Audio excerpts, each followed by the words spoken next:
It's safe to say, it's true to say, and correct to say that I discovered opera thanks to Mario Lanza. My uncle had this tape video cassette of the great Caruso, and he said, "Oh, that rubbish you sing. You should hear real singing.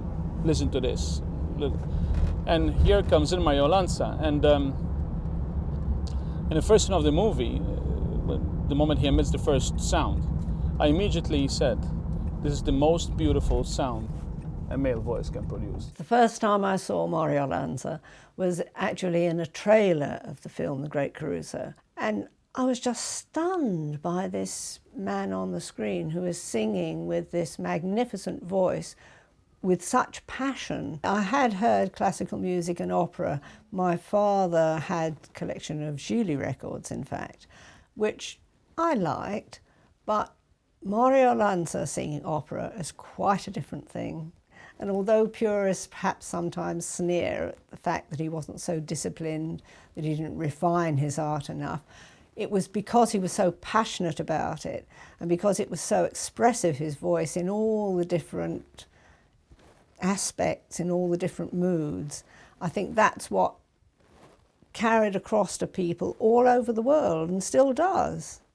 Well, we did form in the very early days when people got to know each other, what one would call a fan club, but I rather like to say an appreciation society, in London in the very early days. And then it was through Elsie, who was the secretary of that club, and another lady, that we eventually made arrangements to go to meet him in Rome. 4 of us went out to Rome, and we met the train when it arrived at the Stazione Termini, and we were taken on board and introduced to him. And it was absolutely marvellous. There was no disappointment at all. Some people are very disappointed when they meet their idol, shall we say. It was quite overwhelming, really, because when he came down from the train, there were crowds who, when the Italians realised who it was, they all rushed to see him.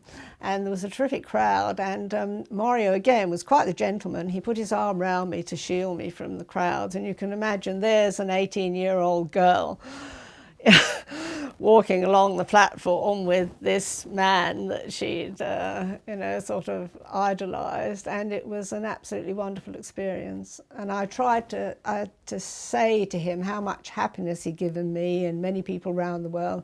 "Oh no, on the contrary," he said, "thank you for being there." So we went to see him at his hotel the following day because one of the other ladies had been in touch with the local press, and so they arranged, they thought it was a bit of a news item, these 4 girls going out to Rome.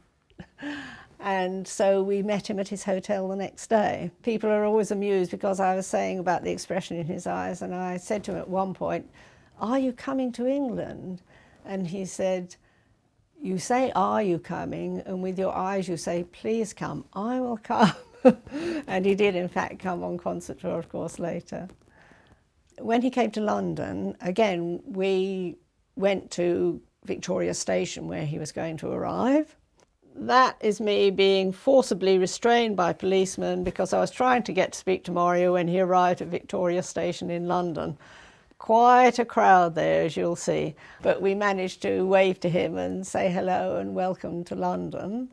And then, of course, we went to several of his concerts. I think the most exciting, of course, was the one at the Albert Hall. As you can see, there were so many people there.